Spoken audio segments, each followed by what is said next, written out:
ভোরের শহর ভিজে আছে নরম আলোয়, আর ঠিক সেই মুহূর্তেই ইরানের রাজধানী তেহরানের আকাশ কাঁপিয়ে ছুটে যায় রুশ MiG-29 ফাইটার জেট। কয়েক সেকেন্ড পরই ভেসে আসে সনিক বুম, কাঁপিয়ে দেয় আশপাশ।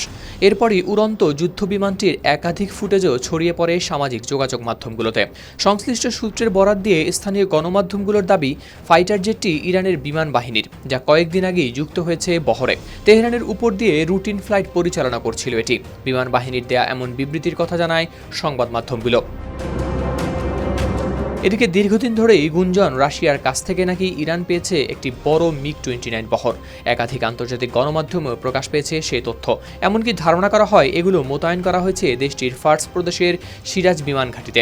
রাশিয়ার এই MiG-29 একটি শক্তিশালী এবং দ্রুতগতির চতুর্থ প্রজন্মের সুপারসনিক যুদ্ধবিমান, যার প্রধান পরিচিতি হল এর অসাধারণ তৎপরতা ও সর্বোচ্চ ম্যাক 2.3 গতি।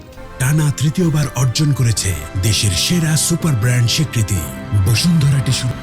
সোভিয়েত আমলে তৈরি করা এই বিমানের মূল নকশা মূলত মার্কিন যুক্তরাষ্ট্রের F-16 এবং FA-18 এর মতো যুদ্ধবিমানকে মোকাবিলা করার জন্যই তৈরি করা হয়েছিল।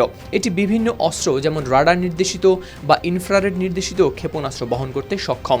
তাই এই উড্ডয়নের পর গুঞ্জন যেন হয়ে উঠল আরও জোরালো, কারণ তেহরানের আকাশে ফাইটার জেট দেখা মানেই তা মধ্যপ্রাচ্যের রাজনৈতিক উত্তেজনার নতুন পর্ব। হাওলাদার শামীম, RTV।